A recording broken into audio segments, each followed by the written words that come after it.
Your first day of instruction will be the most exciting and action-filled day of your flying career. A new experience full of learning and developing the once called impossible dream. The day will be divided into two sections. First, the ground handling exercises, and finally, the thrill you have waited for. Your instructor carries only the newest and safest gear and will brief you on the assembly of the glider, covering each and every section thoroughly. You will be shown the proper way to pre-flight inspect your craft for any damage or misalignment. It's imperative that you be well fitted to your harness and helmet to ensure safety.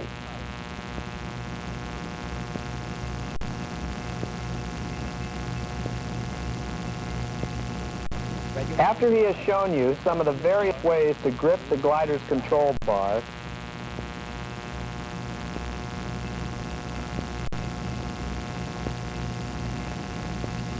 he will establish what the neutral position is.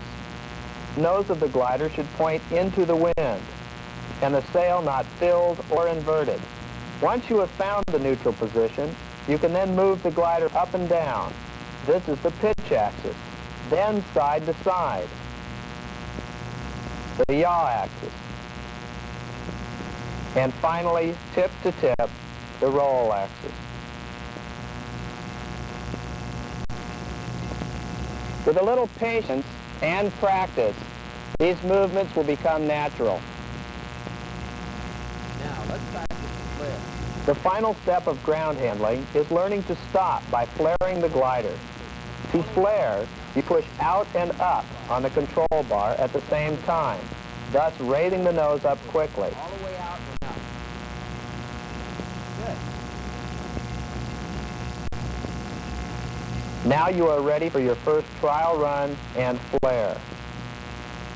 Make sure there is no slack in your harness, and then start to run straight into the wind, keeping the nose just above neutral, so the glider smoothly planes into flight.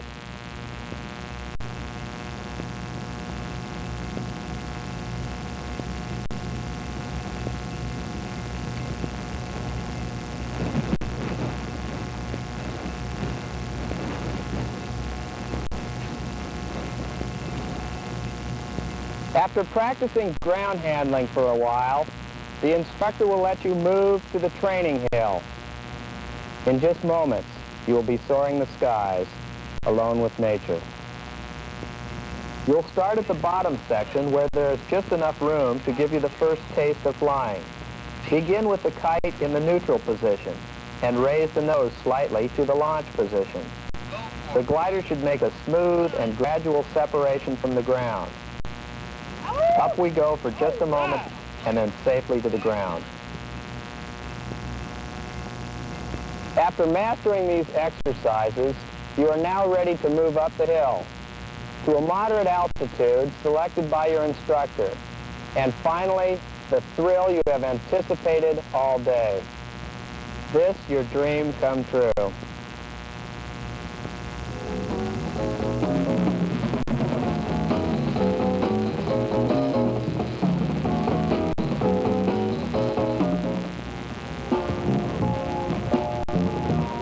As we learned earlier, there are 4 areas that need inspection before flight: the airframe, the rigging, the harness, the sail. The airframe includes all of the aluminum tubing. The tubes must be free of kinks or bends, and nuts must be snug but not tight. Safety pins or rings must be used with wing nuts. The rigging includes the wires and their hardware. The strength of the wire depends on all of its strands.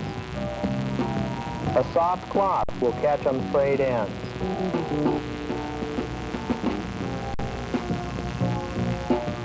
All wire connections are to be checked for damage.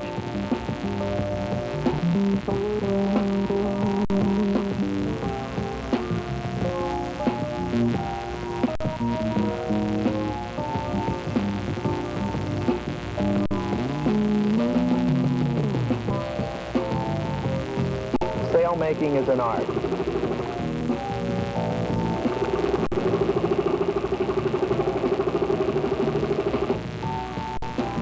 Non-professional repair work can drastically change the flying characteristics of the glider.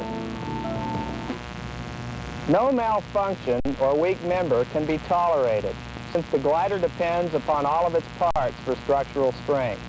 If something is wrong with your glider, have it fixed by a qualified craftsman.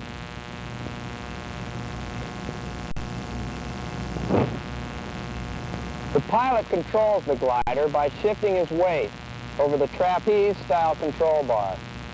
A move to the side in the direction the pilot wishes to turn causes the glider to bank. A slight pushing out on the bar completes the maneuver. To recover, he then shifts his weight in the opposite direction from the turn to level the glider out and pulls in to maintain airspeed. The speed of the glider is determined by something pilots call the angle of attack. A high angle of attack causes the craft to slow down, whereas a low angle of attack results in higher speed and a dive. Once in the air, speed is judged by flying noises, not by looking at the ground. The air flowing over the earth is in constant motion, rising over hills and spilling into valleys.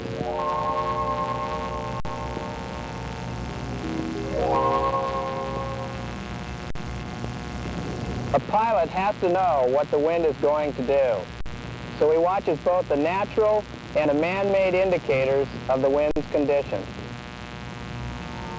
Good flying air is plentiful, and as we can see, the face of the hill is a good source of ridge lift, since the air is forced to rise over it. But we can also see that there is a region just behind the lip of the hill where a condition known as a rotor can exist. It is a turbulent sink region and is best avoided. Staying up is the name of the game. Most soaring is done by riding the ridge lift or thermals. Thermal lift will occur when an area on the ground is hotter than its surroundings. Thermals are one of the best sources of lift, but they do contain some sink areas, and pilots should be aware of them. For all the beauty of hang gliding, there are also dangers. One of the most dangerous is the stall, which is the loss of minimum flying speed due to too high an angle of attack.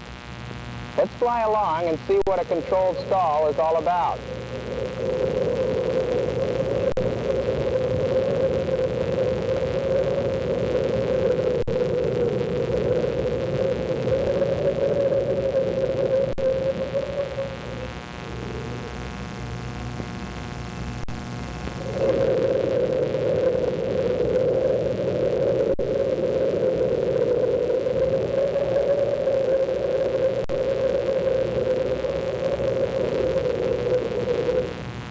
The pilot is flying in a headwind.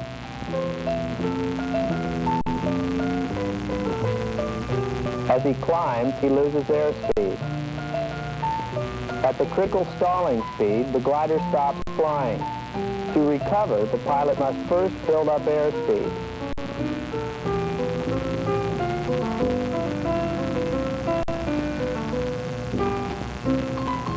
Only then can he fly.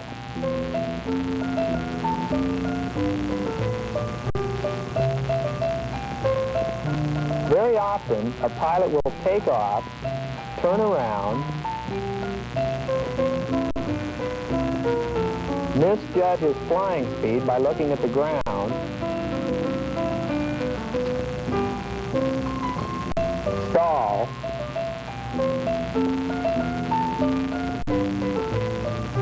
and crash into the same hill he launched from. If he had been aware of the stall,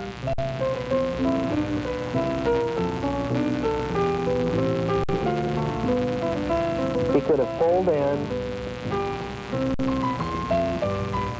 regained airspeed, and then turned to avoid the hill.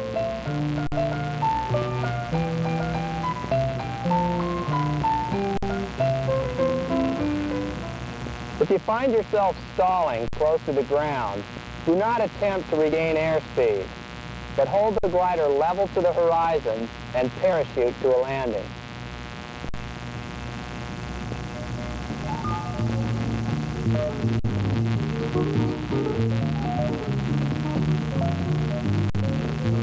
Treat hang gliding with respect. Your attitude is as important as your ability. If you think hang gliding is safe, it can be dangerous. If you think it is dangerous, it can be perfectly safe.